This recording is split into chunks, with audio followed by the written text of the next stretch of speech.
Mesdames, Messieurs, bonsoir. Bienvenue dans le journal bilingue sur Spectrum Télévision. Il est 20h.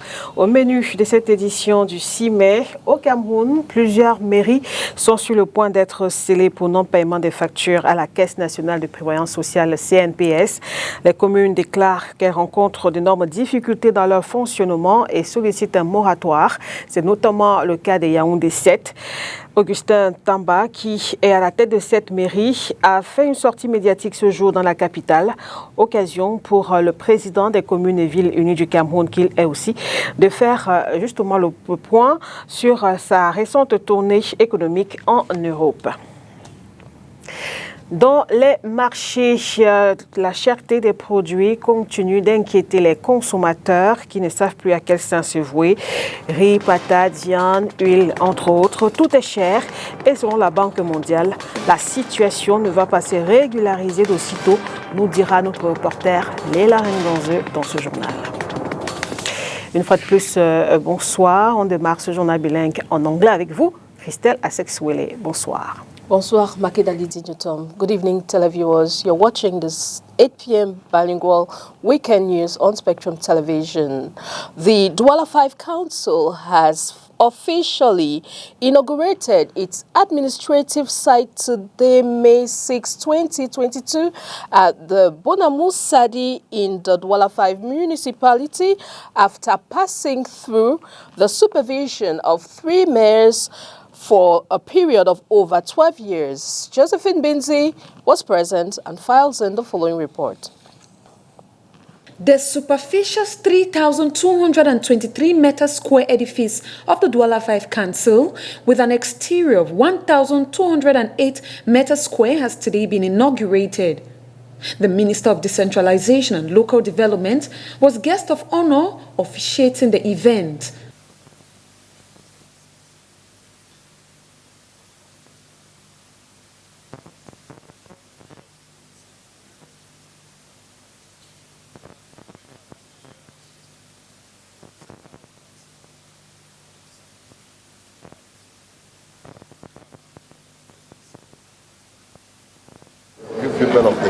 In the presence of Mayor Richard Fungwa, the erection of the site has been marked by the laying of a foundation stone which represents 3 fundamental elements of the council, which are development, the economy, and indigenous values. 5 Council, as you could have seen by yourself, it is a very beautiful building. It is functional. It shows that you can start something you do not finish, someone else will take it and continue till the completion. People who are working there are going to be very satisfied. The newly constructed site has 85 offices, 20 restrooms, 3 conference halls and other amenities to serve the interests of the public and the population of the Douala 5 municipality in particular. The structure has seen the evolution of 3 mayors in 12 years, with Madame Foning, who launched the project, Mayor Ebanda taking on the laying on the first foundation stone, and the current mayor with a smooth finish of the site. Après une récente tournée économique en Europe, le président des communes et villes unies du Cameroun se réjouit particulièrement des retombées de cette mission. Augustin Tamba, face à la presse ce jour à Yaoundé, est revenu sur les partenariats qui ont été signés avec certaines entreprises européennes. Et face aux journalistes aussi, le maire de Yaoundé 7, qui l'est par ailleurs, a parlé des questions de factures impayées auprès de la CNPS. Olivier Bouzique et Thierry On pour le point. Après une tournée économique qui a conduit une 50aine de maires en Belgique, en Turquie et en France, le président des communes et villes unies du Cameroun se réjouit des retombées de cette mission. Nous avons rencontré plusieurs dizaines d'entrepreneurs. Nous avons rencontré quelques fonds d'investissement. Nous avons rencontré des communes, des collègues de l'étranger qui veulent les jumelages. Nous avons rencontré des banques. Nous avons rencontré un certain nombre d'acteurs qui veulent venir au Cameroun pour travailler avec les communes, pour travailler avec des structures que nous allons mettre en place pour le développement de notre pays. Nous voulons apporter une partie des réponses au changement économique du Cameroun à travers l'action dans nos territoires. À titre d'exemple, nous avons signé en Belgique du 21 au 24 avril une convention de partenariat avec la société Wallonne des Eaux qui va accompagner les communes du Cameroun dans les réponses concrètes aux problèmes d'eau. Il s'agissait en outre d'enrichir les élus locaux avec d'autres expériences en ce qui concerne les difficultés rencontrées par les mairies dans leur fonctionnement. Plusieurs sont sur le point d'être scellés pour non-paiement des factures à la CNPS. Pour ce qui est de Yaoundé 7, nous avons fait une entente avec la CNPS et nous avons demandé à la CNPS de nous accorder un moratoire, ce qui n'est pas une exception. C'est ce que la CNPS fait. Et il faudrait la féliciter pour cela. J'ai donné des instructions au receveur municipal plusieurs fois qui ne s'est pas exécuté. J'ai demandé à la CNPS d'aller faire un prélèvement obligatoire parce qu'ils ont un privilège du trésor dans mes avoirs au niveau du trésor de la trésorerie générale de Yaoundé. Ce qui n'a pas été fait et ce que d'ailleurs je n'ai pas tout à fait compris. Et moi étant en mission, on me dit que la CNPS est à Yaoundé 7 pour sceller. Je crois qu'il y avait une malveillance derrière cette opération. Je crois que tout est rentré dans l'ordre. La mairie, les scellés ont été levés. C'est un malentendu grave. Il ne concerne pas que Yaoundé 7. Il concerne toutes les communes du Cameroun. Un problème qui sera très prochainement inscrit dans le plaidoyer que les CVUC préparent pour le gouvernement. L'idée est de solutionner définitivement le paiement tardif des centimes additionnels communaux, réorganiser la fiscalité locale, la gestion du compte unique du Trésor et assister les communes dans la maturation des projets de développement. And we remain in Yaoundé, where the third extraordinary session of the Fertilizer Evaluation Committee has held today and was chaired by the Minister of Agriculture and Rural Development as he answered to some of the problematics posed by the farmers. More in the following excerpt. The situation of fertilizer in Cameroon is the present situation is that fertilizers are available, but the prices are not accessible to the farmers. And we know that fertilizers, they constitute the farm input, which is very costly compared to pesticide and seed. The major problem for fertilizers in Cameroon is that, firstly, we don't produce mineral fertilizers in Cameroon. 100% is being imported. And I think the government is taking initiative to see that with the gas that we have in Cameroon, we'll be able to produce our own fertilizers and not depend on importation. Secondly, the problem that fertilizers have in Cameroon is a high prices due to the Russian-Ukrainian crisis and Belarus, where most of the fertilizers are produced for world consumption. And thirdly, we have the problem of categorizing the soil fertility of each locality. We need to know what the soil has and what the soil needs. So when we do that soil mapping and cartography, we'll be able to see how farmers will be able to put the right fertilizer for the right crop at the right place.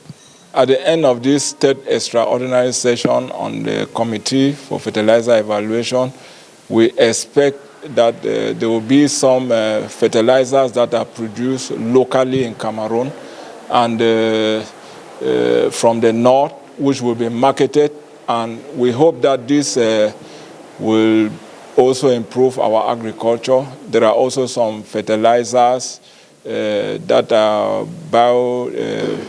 they call them biostimulants, and also some that are organic. And we think all this will go to improve the crop nutrient and crop production. Inflation dans les marchés, les consommateurs ne savent plus à quel sens se vouer. Tout est désormais cher, patates, viande, poisson, riz, pâtes entre autres. Et d'après la Banque mondiale, la situation ne va pas se régulariser d'aussitôt. Léla Renganzeu. Même le bœuf vient de Russie. La question pourrait paraître drôle, pourtant elle revient sans cesse dans les marchés.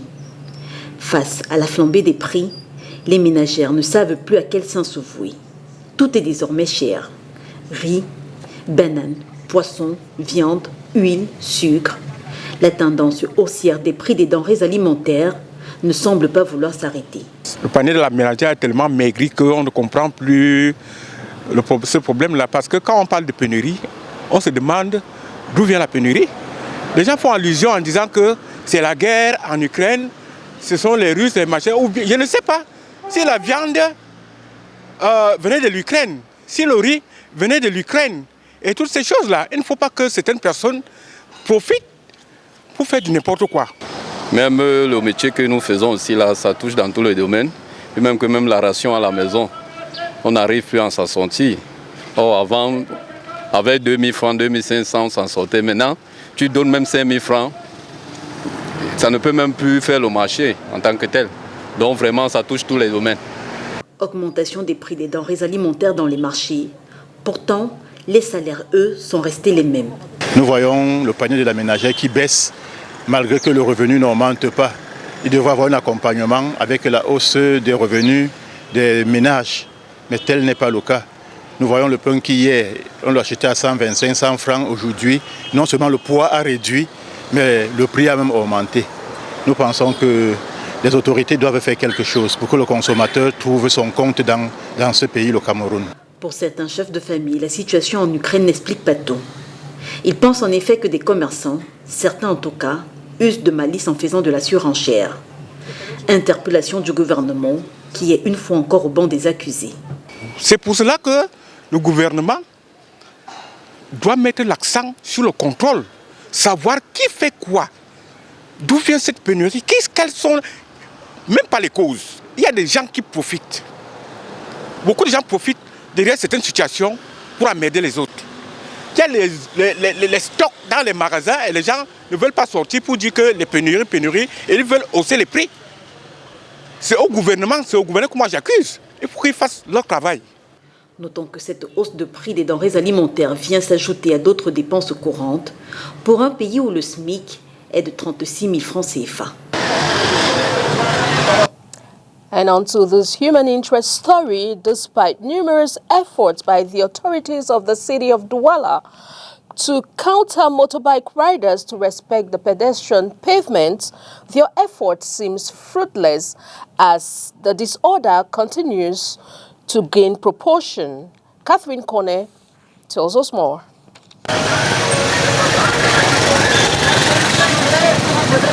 Getting bike riders here in Douala in respecting sidewalks at the Dido roundabout seems to be a difficult task to tackle by authorities in charge, as despite the huge fine set on those caught occupying these sidewalks has proved fruitless. There is no parking space for us here at the Dido roundabout. We parked anywhere to carry passengers, even though sometimes workers of the Douala City Council chase us away. When they are there, we can't park. A space has not been created for us to park here at the Dido roundabout. We are just trying. Wherever we park, they send us away, so a fixed place has not been created for bike riders here at the Dido roundabout. On June 22, 2021, the Douala municipality, in a bid to curb urban disorder, set fines for persons who occupy a walkway in measure points at the Dido roundabout. The fine put in place by the council was 10,000 francs to 250 francs CFA. But since then, the move by the council seems to have fallen on deaf ears, leaving one to question if the town has been left to be controlled by the locals or the authorities. Away from the story, we now take you on our international page with our foreign partners, the Voice of America. So in his family, they'll have one. These are some of the nearly 40% of Afghan refugees who are still not permanently settled in the United States and living in hotels like this one in San Diego. Hajar Rojdikrim's charity Kind Hearts San Diego raised money for gifts for refugee children celebrating the end of Ramadan. It's their first Eid, it's their first Ramadan. You know, as Muslims, we only celebrate two 2 events per year. This is the first one, and it's their first one in the US. So we just try to bring a little happiness to their hearts and alleviate a little bit of the financial burden on their families, who many of which are not working right now. Refugee Abubakar Samoun volunteered to help distribute toys and gift cards to more than 200 families in need, grateful that his relatives in San Diego helped him find an apartment for his family. He says his work as an accountant for U.S. officials in Afghanistan put his family in danger with the Taliban takeover. The biggest challenge definitely was leaving all the life that we built back in Afghanistan throughout these years, including, like I mentioned, the businesses, the work experience, the network that we had in there. Of course, your home, everything that you have at your house, your home, and all that. Leaving all that behind is a tough job. He's working nights, providing remote counseling services for foreign businesses still operating in Afghanistan, and is looking to pick up 2 more jobs to help pay preschool and medical bills. I'm always an ambitious person. I always believe that there's room for improvement. Whatever we are doing, we can do more than that, better than that. I plan to establish my own accounting firm down the line someday, plus any other business ventures that I can come across. I'm going to grab those opportunities. On this first Eid al-Fitr for Afghan refugees in San Diego, Darul Uloom Mosque Imam Shakib Nawabi held prayers in a city park to accommodate all the new arrivals. I go and talk to them, I encourage them to be patient also, and I encourage them that in this country you can really achieve a lot of things by actually being patient and at the same time pursue your goals here so you can benefit in this country. With more than 200,000 Muslims in San Diego County, Nawabi says it is especially important to help refugees feel welcome on Eid al-Fitr. Jenya Dulu, VOA News, San Diego, California. And that's the package we put together for you tonight. Thanks for watching. Stay true to programs on Spectrum Television. Good night. Good night, Makedali Dineton. Au revoir, Christelle Assec. Mesdames, Messieurs, merci de nous avoir suivis. Bonne soirée sur Spectrum Télévision.